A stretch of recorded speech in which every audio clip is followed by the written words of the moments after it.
ফাকুৱাৰ দিনা ককাক কপালত ফুট দি সকলোৱে আশীৰ্বাদ লয়। ককা, আমাৰ যে দৌল উৎসৱভাগ পতা হয়, কেতিয়াৰ পৰা পতা হৈছে আৰু কিয় পাতে অলপ কৈ দিয়াচোন।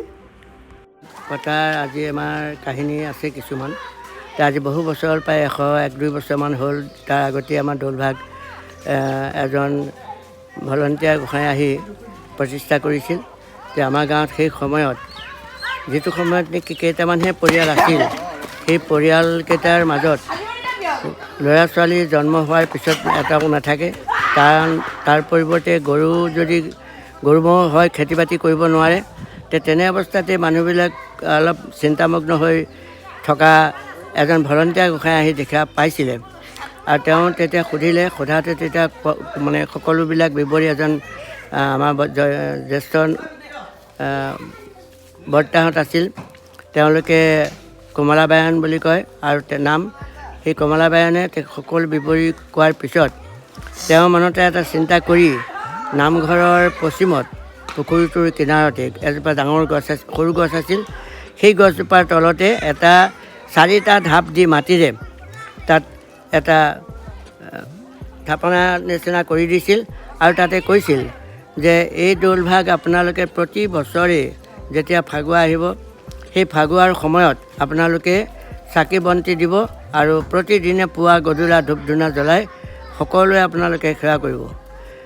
তেনেকৈ গ'ল, কাল গৈছে, বিগৰি গৈছে, সময় আহিছে।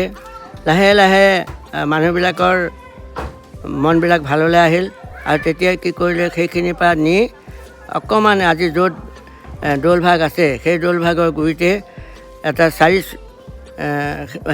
4টা খুঁটা দি পেলাই পকাৰে এটা দৌল নিৰ্মাণ কৰিছিল। পিছৰ পৰা যেতিয়াৰ পৰা আমি আমাৰ ফাকুৱাখিনি মানুহে পালন কৰিবলৈ ল'লে, তেতিয়াৰ পৰাই মানুহৰ যিমান মাৰি মৰকৰ পৰা নিস্তাৰ পালে আৰু লাহে লাহে গাঁওখন উন্নত হ'বলৈ ধৰিলে।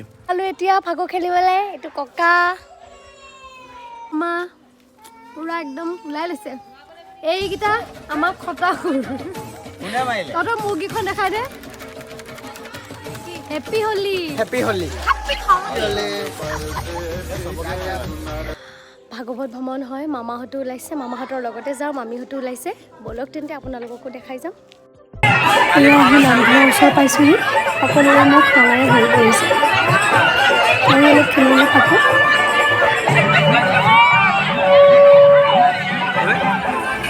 দুজনী মামী লগতে আমি দুজনী অলপ হাঁচি ফূৰ্তি কৰিলোঁ। ফাকুৱা যিহেতু ৰঙেৰে উপচি আছোঁ।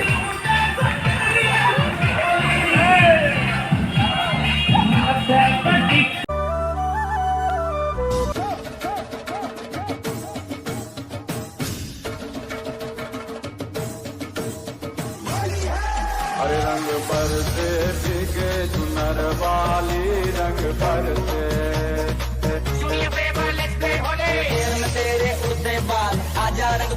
হোলী খেলি মেলি আহিলোঁ।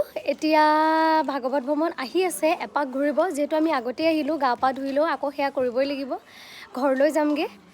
এয়া অৱস্থাই নাই কৰিলে। এইটো মামা, সৰু মামা, এজনী মাহী ছোৱালী, এইজনী মাহী অকণমান খেলিলে, গা ভাল নহয়। আৰু ডাঙৰ মামা ডাঙৰ মামীহঁতেও খেলিলে, সৰু মামীও খেলিলে, চব আছে, গা মাও ধুই আছে। এতিয়া ভাগৱত ভ্ৰমণ হৈ আছে যে ঘূৰি আহিব এইফালে। আমি গা চা ধুই লওঁ, ইয়াত সেৱা কৰিব লাগিব। যিমানখিনি পাৰোঁ দেখুৱালোঁ, বেছি ভিডিঅ' কৰিবও নোৱাৰিলোঁ, যিহেতু বহুত মানে বেয়াকৈ খেলে আৰু ইয়াত আপোনালোকক ক'ব নোৱাৰোঁ। সেইকাৰণে ব'লকচোন আৰু কি দেখাব পাৰোঁ। হেপী হোলী। গা ধুলোঁ, এতিয়া ভাগৱত আহি আছে, ব'লক আপোনালোকক দেখাওঁ। ৰং যোৱাই নাই মুখৰ পৰা এতিয়ালৈকে ভালকৈ। ফাকুৱা সানি দিব, সেইবাবে তালৈ যোৱা নাই, ইয়াৰ পৰা সেৱা কৰিছোঁ।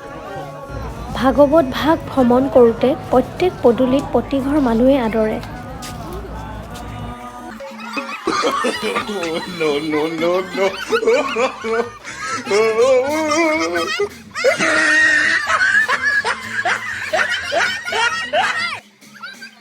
গ'লোঁ, গা ধোৱাৰ পাছতো একো কাম নাহিলে, আকৌ গালত অকণমান হ'লেও সানিলে।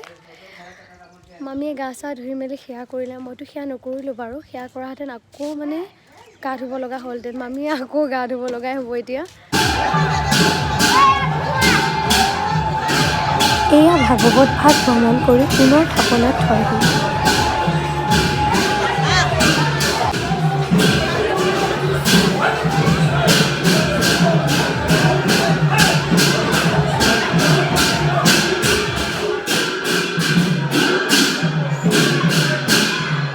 পৰা আহি আছোঁ এতিয়া, তাতে প্ৰসাদ দিলে, প্ৰসাদ খালোঁ, খিচিৰিও দিলে। প্ৰত্যেক বছৰে প্ৰসাদ আৰু খিচিৰি তাত দিয়ে।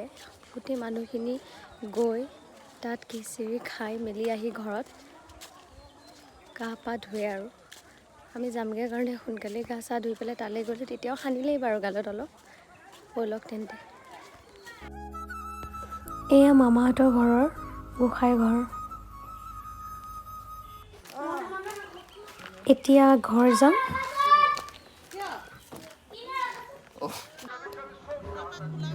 এয়া আমি বাহিৰে বাহিৰে আহিলোঁ জামুগুৰি ঘাটৰ বাৰেচহৰীয়া ভাওনা। মুখ্য বাটচৰা এইটোৱেই।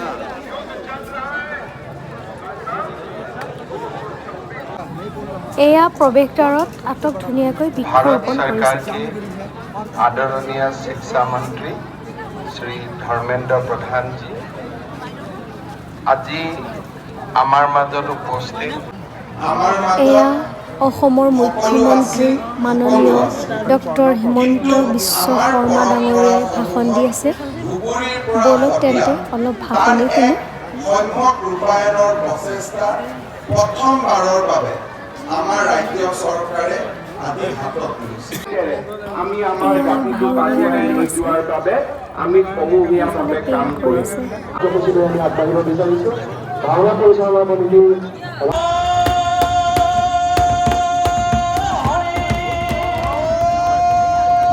প্ৰত্যেক খলাই নিজৰ নাটসমূহ মণিকূটৰ দিশে লৈ যায়। এয়া গায়ন বায়ন উঠিছে।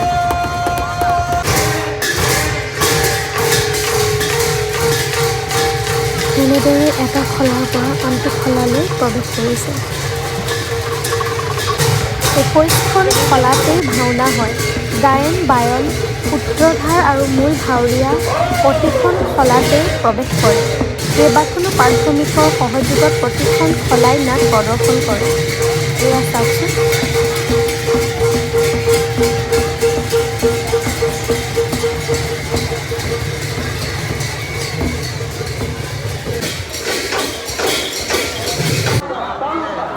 এইটো খলা নং 7।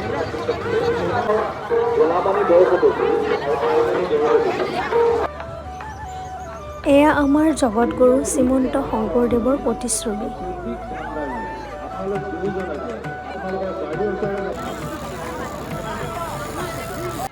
এয়া বিনামূলীয়া পানীৰ যোগানো ধৰিছে আৰু পানী খাই কাষতে পেলাব পৰাকৈ ডাষ্টবিনৰো সুবিধা কৰি থৈছে।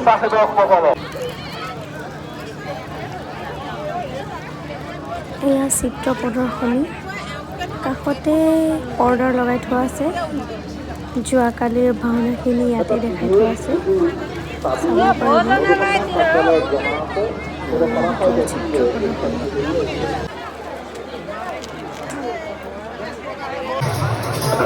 এয়া শ্ৰীকৃষ্ণৰ প্ৰৱেশ। ইয়াত মূল ভাৱৰীয়াই এটা খলাৰ পৰা আনটো খলালৈ এনেদৰে নাচি নাচি প্ৰৱেশ কৰি যায়।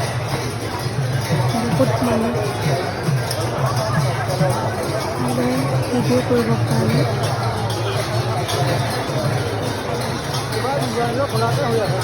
এয়া আমি এতিয়া আহিলোঁ। গাড়ী পাৰ্কিং ইয়াতে কৰিছিলোঁ। বহুত দূৰ খোজকাঢ়িলোঁ। সিফালে বহুত জাম হ'ব, সেইবাবে ইয়াতে গাড়ী পাৰ্কিং কৰিলোঁ। এতিয়া ঘৰলৈ যাওঁ। শুভৰাত্ৰি।